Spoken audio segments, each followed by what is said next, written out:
Bonsoir. Dans Secret d'Histoire, aujourd'hui, nous parlerons de Jeanne d'Arc, avec notamment cette question. Jeanne d'Arc serait-elle morte pucelle si elle avait été baptisée par l'abbé Pierre ?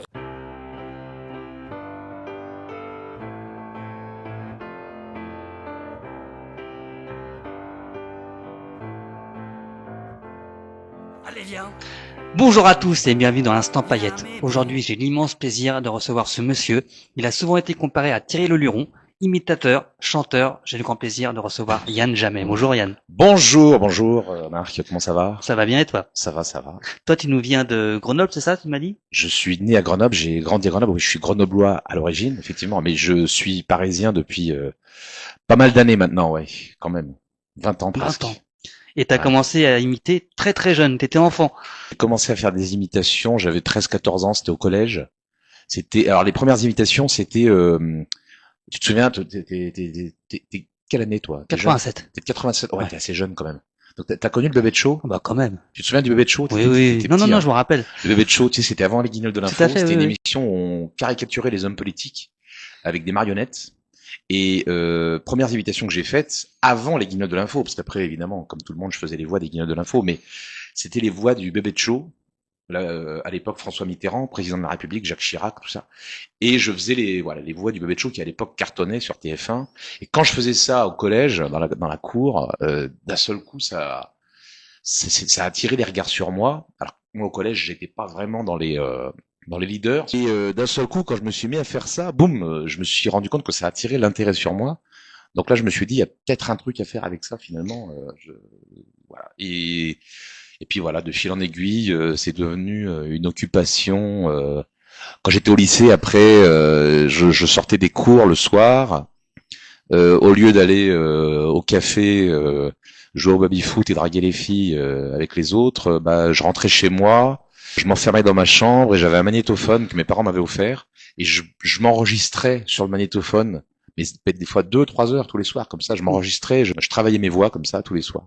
Et voilà, et puis de fil en aiguille, c'est devenu une passion, et puis c'est devenu un métier, quoi. Voilà. Ça fait bientôt 6 mois que la France, politiquement, est un bordel immense. Après, t'as fait des études d'histoire. Et comment tu es passé de l'histoire à faire de la scène ? Quel a été le déclic ? Ouais, alors ça, c'est vrai que parce que c'est quand même le grand écart, faut le dire. J'ai toujours eu envie de faire ça, en fait. En fait, j'ai fait des études d'histoire parce que je voulais faire plaisir à mes parents. Voilà, parce que, tu sais, moi j'étais un petit provincial, j'étais pas très téméraire. À 20 ans, je me voyais pas prendre la valise comme ça et faire comme Aznavour dans la chanson. Je me voyais déjà, tu sais, monter avec mon complet bleu comme ça, conquérir Paris. Je me voyais pas du tout, j'étais pas du tout mûr, pas du tout apte à faire ça. Et puis mes parents surtout étaient un peu inquiets en voyant le petit qui virait troubadour. Donc j'ai fait des études, mais je savais pas trop ce que j'allais faire en fait avec mes études. Hein. C'est-à-dire que chaque année, je passais en année supérieure, je continuais, tant que je gagnais, je jouais quoi. Et puis je suis arrivé au max quoi, je suis arrivé au bac plus 5, je commençais une thèse, puis je m'emmerdais quoi parce que je savais pas ce que j'allais faire. Puis surtout, je gagnais pas ma vie, quoi. Donc c'était un peu gênant, quoi. Donc j'ai toujours eu envie de faire ça. Je savais que j'allais faire ça à un moment, que j'allais tenter ma chance dans le spectacle. Et j'ai commencé à monter à Paris, à faire des auditions, des scènes ouvertes, tout ça.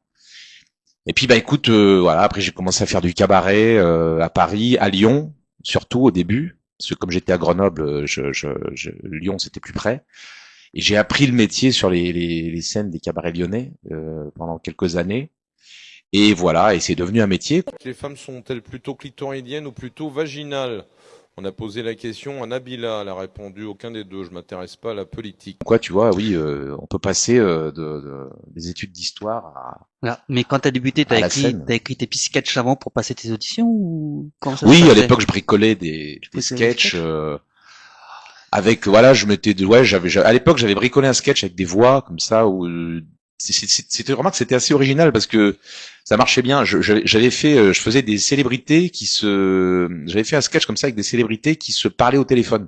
J'imitais un tel, Eli Kaku, je me souviens, il y avait Eli Kaku que j'imitais à l'époque. Ah bah alors, pourquoi vous riez pas? Tu te souviens? Voilà. Et Eli Kaku, pour les plus jeunes, c'était un humoriste qui vraiment qui a eu un succès phénoménal dans les années 90. C'était un phénomène de société même, ces sketchs à l'époque. Et Eli Kaku, oui, ça a été une de mes premières imitations vraiment tube comme ça, phare, qui cartonnait. Et j'imitais Eli Kaku comme ça, qui donnait la réplique par téléphone à d'autres. Voilà, à l'époque j'étais le premier à imiter Zinedine Zidane, par exemple.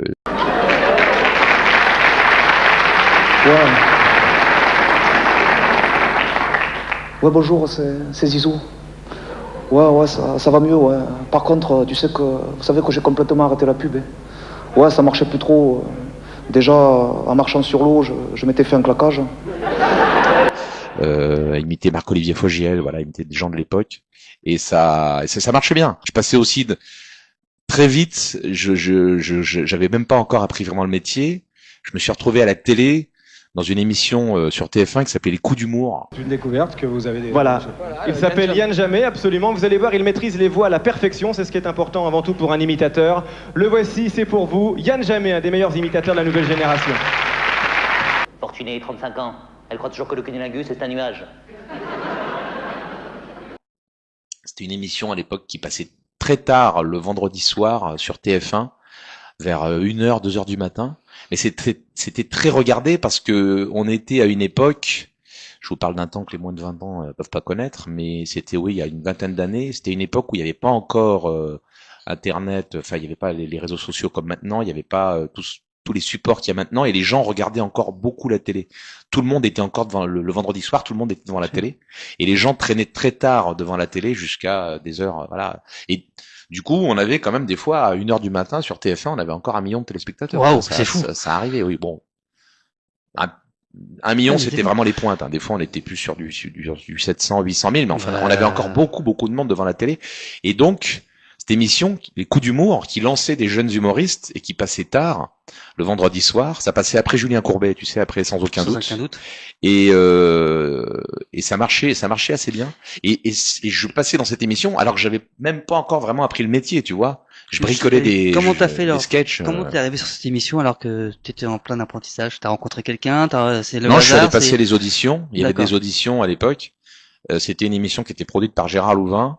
Et le directeur artistique de l'émission s'appelait Claude Fournier. C'était un gars qui a produit beaucoup d'artistes aussi.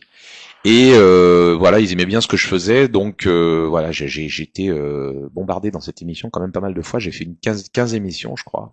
Encore un matin pour rien, une argile au creux de mes mains. Un 747 s'est explosé dans mes fenêtres. Je peux vous dire que ça fait plus de bruit qu'un oiseau, et surtout qu'une chanson d'Étienne Dao. Mais j'étais pas encore cuit, quoi. J'avais pas encore vraiment j'étais pas rodé, j'avais pas encore appris vraiment le métier, quoi. Je bricolais encore à l'époque. C'était des petits sketchs comme ça que j'écrivais un peu à la va-vite, tout ça. Mais apprendre le métier vraiment de la scène, ça prend du temps, ça prend des années et des années. Ça prend une vie même presque. C'est ça, oui. Donc t'arrêtes pas de progresser, et puis c'est en faisant que tu te progresses, et donc de toute façon. Pour avoir vraiment, après chacun a son rythme, hein, Bien sûr. et pour avoir vraiment de l'assurance sur scène, pour être vraiment très sûr de soi, avoir confiance en soi, et ça prend longtemps. Ça Hein. t'a pris combien de temps, toi? Là, jusqu'à maintenant. Non, disons que aujourd'hui, j'ai une certaine assurance sur scène, et ça fait quand même plus de 20 ans que je fais ce métier. Donc ça serait un peu inquiétant si j'étais pas un peu sûr de moi. Encore que je connais des artistes, tu sais, qui ont encore la pétoche, hein. Bien sûr. Moi, ça m'arrive encore d'avoir la trac, pétoche et le bien trac. sûr. Quand tu es dans ton exercice quotidien, quand tu joues au théâtre et que tu joues tous les jours, t'as plus vraiment le trac parce que tu maîtrises ce que tu fais, tu es à l'aise, tu connais la valeur de ton spectacle, et puis voilà, voilà. Donc, t'as confiance. Mais quand tu te retrouves dans un truc inhabituel, avec un enjeu spécial, tu sais, si par exemple tu as, je sais pas, quelqu'un qui vient te voir, et derrière il y a un enjeu, un truc, je sais pas, quelqu'un qui peut t'amener 40 galas derrière, tu vois. Enfin, quand t'as un peu la pression, pour te résumer le truc, Bien sûr. forcément, tu peux avoir un peu la trouille, ouais. Et puis heureusement, c'est cette phrase c'était Sarah Bernard, je crois, qui disait. Le trac viendra avec le talent. Voilà, si vous n'avez pas le trac, rassurez-vous, ça viendra avec le talent. Mais oui, c'est un peu vrai. Après, les gens qui ont encore la pétoche après 25 ans de métier, Jacques Brel. Maintenant que Michel Barnier se retrouve à la retraite, à l'hôtel Matignon, on entend distinctement au suivant. Ouais, Jacques Brel, ouais. Il avait, il paraît qu'il buvait 2 ou 3 bouteilles de vin avant de monter sur scène. C'était Henri Salvador qui disait qu'il s'engueulait avec lui parce que lui, Henri Salvador avait pas le trac du tout. Il lui disait, mais arrête.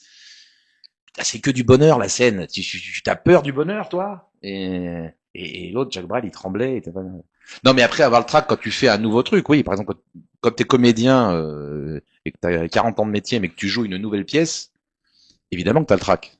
Oui. Chaque fois que tu te remets en danger, que tu te remets en question, que tu fais un truc nouveau, oui, c'est normal. Tu as à nouveau le trac, et heureusement, oui. Sinon, ça veut dire que t'en as plus rien à cirer, quoi. Faut arrêter. Coco Chanel qui disait toujours parfumez-vous partout, vous voulez être embrassé. Du coup, j'ai pas tardé à vous laisser parce que ça me brûle très très fort. Et toi, t'as pas fait seulement de la télé, t'as fait aussi de la radio. Dans les matinales où tu fais des chroniques sur M Radio. J'ai fait plus de radio que de télé même. J'ai fait 4 ans sur M Radio. Histoire de la musique avec la grenade, tu nous proposes désormais le reste avec ton cœur. Ta finesse et ta virtuosité influencent déjà de nombreux chanteurs français, comme par exemple un certain Renaud. Et toi, qu'est-ce que tu regardes? T'as jamais vu de Ricard? Tu te fous de moi? En quotidienne, en matinale. Comment tu fais pour écrire 2 chroniques par jour? Je me le demande. Comment je faisais, ouais. Parce que c'est du boulot, c'est vrai que c'est un boulot, tu ne fais que ça. Bon. Allô maman bobo, maman comment tu m'as fait, je suis pas beau. Ou encore Alain Christophe Maé. Ça fait mal, t'imagines même pas. Et puis alors, En fait, quand tu es sur une quotidienne en radio ou en télé, tu ne fais que ça. Tu écris tout le temps, tu ne penses qu'à ça tout le temps. Moi, heureusement, j'avais quand même 2 co-auteurs qui m'aidaient. Mais ça me prenait mes journées, oui. Et avoir le recul nécessaire, parce que quand t'écris c'est un one-man show, des fois ça prend des mois à tester devant le public.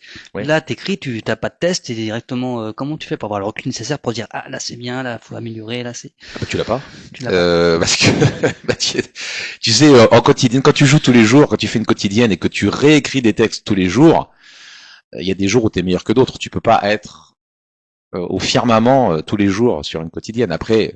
Évidemment, quand tu as des moyens, quand tu as des auteurs très doués avec toi et tout, forcément, tu arrives à peu près à tenir un certain niveau au quotidien.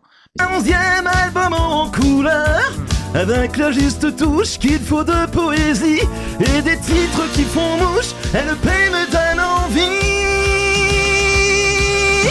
de chanter Zazie. Bravo! Bravo Yann Jamais tous les matins. Ah non, en plus Jean-Jacques Goldman le matin avec les notes là, non mais chapeau. Hein. Bravo. C'est dingue, hein. Je me retournais, vraiment franchement c'est bluffant. Merci beaucoup Yann Jamais tous les matins, 7h35. Et merci aux co-auteurs, ah oui, pardon. David Janssen, Mickaël Torgeman et Séverine de Verdet. C'est dur. Hein. C'est tous les jours de la remise en question, tous les jours de cette faculté à rebondir sur l'actualité, à être inspiré tout le temps par tout ce qui se passe. Ouais, c'est un boulot monumental, quoi. On aurait pu se dire tout ça ailleurs qu'au kebab d'en bas. Et ouais, le recul pour répondre à ta question. Bon, après, tu as quand même des automatismes, des mécanismes. Quand tu as l'habitude, au bout d'un moment, quand tu as un peu de métier, tu sens ce qui va marcher ou pas. Bah, parfois tu te plantes, hein. Parfois t'écris des trucs, tu te dis ça va cartonner, puis ça fait un flop. Puis des fois l'inverse.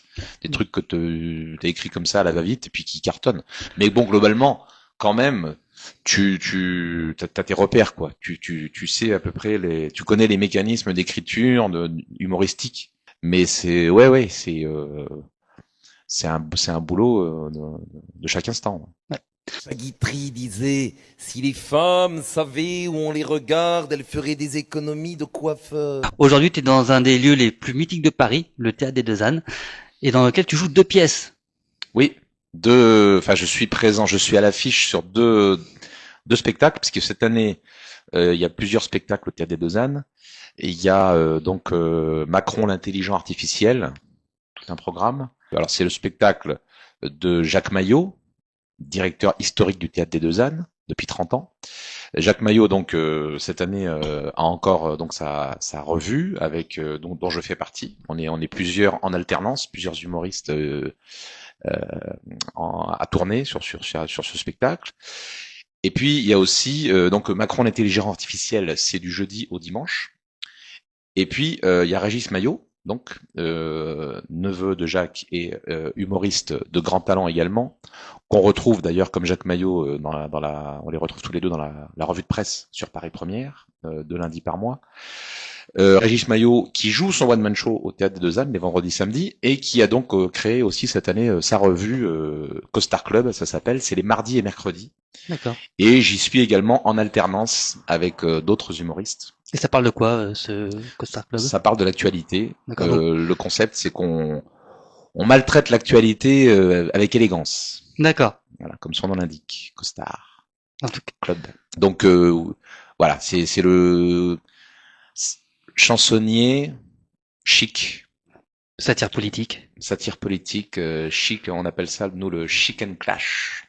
En tout cas, il y aura le lien en description, amis parisiens. Si vous voulez aller voir, n'hésitez pas. Le lien en description. Ouais, vraiment, venez parce que c'est des soirées. Enfin, nous, on s'éclate à le faire. Hein. Et le public n'est jamais déçu. Je sais qu'on a toujours des bons retours. Les gens sont ravis parce que tout ce qui se passe en ce moment, parce on a une actualité qui est pas très joyeuse. Youpi tralala. C'est quand même c'est plutôt anxiogène ces derniers temps, on va dire. C'est pas la grosse éclate. Quand tu regardes les chaînes d'infos, voilà. Donc ça fait du bien, ouais, c'est ce que nous disent les gens. Ça fait du bien de rire de l'actualité en ces temps un peu troublés. Alors toi, en 20 ans de carrière? Un petit peu plus. Un peu plus? Mais je les fais pas, je sais. 22. Tu vois, en 22 ans de carrière. 22, j'aime bien ça, 22. C'est symétrique. 2 et 2, tu vois. Il t'est arrivé quelques petites folies. Est-ce que tu peux nous raconter un peu quelques anecdotes de métier que tu as vécu? Ah, il y en a quelques-unes, oui. Par exemple, on parlait de la télé tout à l'heure. Hein, je me souviens il y a quelques années, enfin c'est pas très vieux, il y a 3 ans, un canular chez Cyril Hanouna. Salut mes chéris, je t'adore. On est ravis d'être là. Franchement, je vous le dis. Vous venez quand vous voulez sur la mission. Vous venez quand vous voulez, mes chéris. Franchement, on t'adore. Bon Marc, bon chéri, on t'adore. On t'aurait bien reçu sur C8. Mais c'est trop tard. Hein, on verra à la rentrée. Enfin là, tu nous rejoins quand tu veux. Hein, c'est quand tu veux, mon chéri. Cyril Hanouna. Dossier, je me souviens. Il m'appelle un jour. Son équipe, d'auteurs m'appelle. Ils me disent, est-ce que ce soir tu es dispo parce qu'on va recevoir sur le plateau, on était encore en période Covid, Fabrice Divizio, avocat anti-vax, qui ne manquait pas une occasion d'aller faire son show sur les plateaux télé pour dénoncer et il m'appelle. On a Fabrice Divizio qui était en conflit évidemment avec Michel Simès par médias interposés.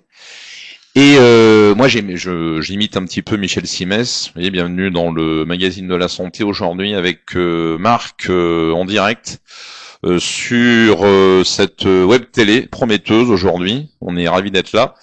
Et donc, il me dit, est-ce que tu peux... on va faire croire que Michel Simès est en ligne. On va appeler Michel Simès, on va faire croire que c'est lui. Et voilà, et on va te donner quelques punchlines à sortir à Fabrice Divizio. Faut que tu t'engueules avec lui. Oh bah c'est pas compliqué. Hein. Voilà. Donc on organise ça et on on fait le canular. Et il y avait Benjamin Castaldi, évidemment, qui faisait partie de l'équipe d'Hanouna à l'époque, qui était aussi sur le plateau. Et quelques minutes avant l'intervention, je regarde TPMP juste avant mon intervention, je vois qu'il y a Castaldi, je dis purée, mais Castaldi est en conflit aussi avec Simès. Ils étaient en conflit par médias interposés aussi. Puis ils s'envoyaient des punchlines de régulières depuis quelque temps. Et là, je dis purée, il faut que j'ai des trucs à dire à Castaldi aussi. Et là, heureusement, j'avais un de mes auteurs, à l'époque j'étais à la radio, j'avais un de mes auteurs radio qui m'avait écrit un petit sketch pour la radio, qu'on n'avait pas encore joué, sur le conflit entre Simès et Castaldi. Donc j'avais quelques vannes à sortir à Castaldi. Et là, donc, j'interviens, et je me frite pendant 10 minutes avec Castaldi et Divizio, mais c'était vraiment des trucs, voilà, ça virait au combat de coq. Voilà. Alors à la fin, Cyril Hanouna dit Voilà, chérie, c'est Yann Jamais hein, qui est sur M Radio. Et, bon, il explique que c'est pas le vrai Michel Simès. Sauf que aujourd'hui, on est à une époque où les gens, si tu veux, on n'est plus il y a 30 ou 40 ans où les gens restaient devant la télé et bougeaient pas et tout. Maintenant, les gens passent devant la télé, ils regardent pendant 30 secondes un truc, puis ils zappent. Ou à l'heure de TPMP à 19h, les gens sont devant la télé, puis ils vont faire autre chose, puis ils regardent leur téléphone portable, puis tu vois, ils sont pas concentrés forcément sur le truc jusqu'à la fin. Donc il y a beaucoup de gens qui ont cru, qui n'ont pas entendu que c'était un canular. Bien sûr. Et qui ont donc après on réagit sur Twitter, sur les réseaux sociaux, tout ça, en disant mais Michel Simès, qu'est-ce qui lui arrive, il a pété un câble, il se prend pour qui et tout. Et un an après, je rencontre Michel Simès par un hasard. Là aussi, ça serait un peu long à expliquer, mais en gros, Michel Simès vient chez moi, en fait, parce que la maman de ma fille connaît une dame qui travaille avec lui, et on avait organisé une pub chez moi, parce que Michel Simès avait besoin de mettre en scène une pub pour son journal, comme ça, avec une famille lambda. Donc il nous avait demandé à nous, mais il savait pas que c'était c'était moi qui avais fait ce canular. Et il vient chez moi. Comment ça? On était tous les deux. Quand il est arrivé, on discute, tout ça, il me dit, ah, qu'est-ce que tu fais? Je dis, je suis imitateur sur une radio. Ah, quelle radio? Je dis, M Radio. Il me regarde, il me fait quoi? C'est toi qui as fait le canular chez Hanouna l'année dernière? Il me dit, tu sais que je l'ai très mal pris, j'étais à 2 doigts de porter plainte contre toi et contre Hanouna et tout. Je lui dis, écoute, je suis désolé si le canular a pris ses proportions, parce qu'effectivement, le canular avait fait du buzz, hein. On en avait parlé, les médias, certains médias en avaient parlé, tout ça. Et je lui dis, écoute, je suis désolé, parce qu'il me dit, oui, tu te rends pas compte, moi, j'ai des proches qui m'ont dit qui m'ont même demandé ce qui m'était arrivé, pourquoi t'as pété un câble, tout ça, et il y a plein de gens qui ont cru que c'était vraiment lui. Ouais, ça m'étonne pas. Ouais. Et je lui dis, oui, mais écoute, moi, c'est un canular, je peux pas savoir que le canular va partir en vrille comme ça. Et puis bon, après, ça va, ça s'est rabiboché, mais voilà, tu vois l'histoire Ah ouais, bien sûr, non, je comprends. Le direct comme ça, parfois ça peut prendre des proportions un peu inattendues. Voilà, bon, ça c'était une anecdote télé. Après j'en ai d'autres, des anecdotes. N'hésite pas, c'est effrayant. T'en veux d'autres? On attend. Ah oui. T'as pas une pub à envoyer là ou un truc? On va le prendre le temps. J'ai par exemple, alors il y a toutes les fois où je me suis retrouvé en face des gens que j'imite. Cyril Hanouna, par exemple, je me souviens un jour, ils m'ont appelé son équipe parce que il avait ressorti sa marionnette des Guignols de l'info dans Touche pas à mon poste et il s'était fait interviewer par sa propre marionnette. Donc c'était moi qui étais allé faire la voix. Donc j'avais interviewé Qui a écrit Cyril les Hanouna textes en l'imitant. de l'interview? C'était ses auteurs. D'accord. Et j'avais donc imité Cyril Hanouna qui s'interviewait lui-même. En gros, c'était moi qui faisais sa voix, sa propre voix qui l'interviewait.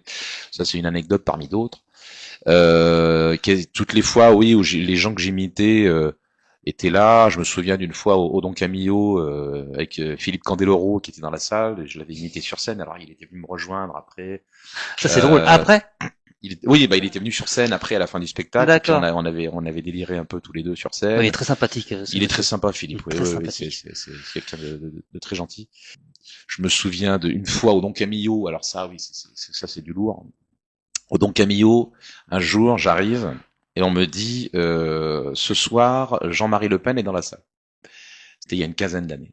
Et effectivement, Jean-Marie Le Pen était là. Il n'y avait pas beaucoup de monde ce soir-là. Jean-Marie Le Pen était au fond de la salle. Au Don Camillo, il y avait une petite pergola au fond de la salle. Il était sur la pergola avec sa femme, son garde du corps. J'étais à peu près seul sur la pergola, comme ça.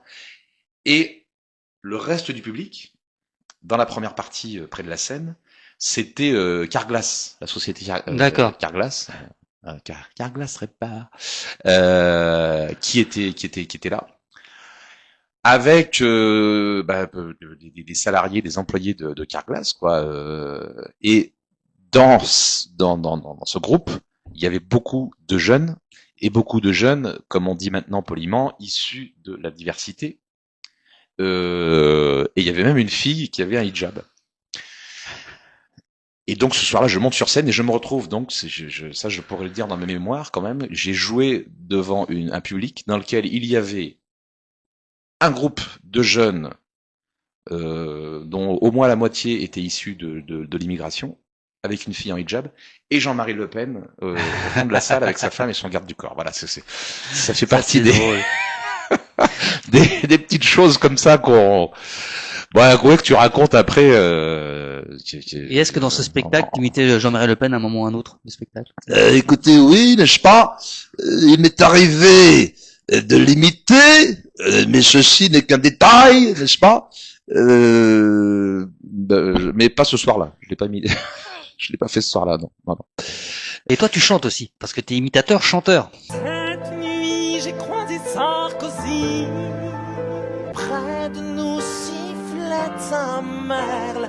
La rosée faisait des perles. Félicie aussi.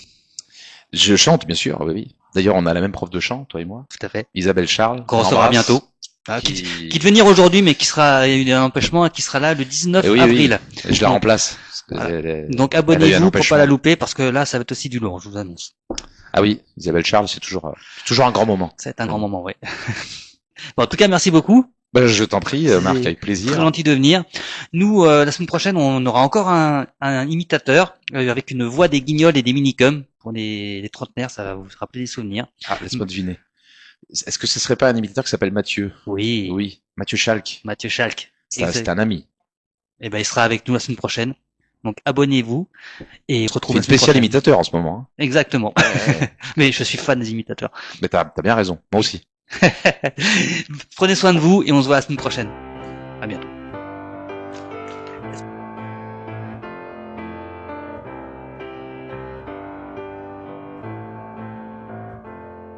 Allez, viens.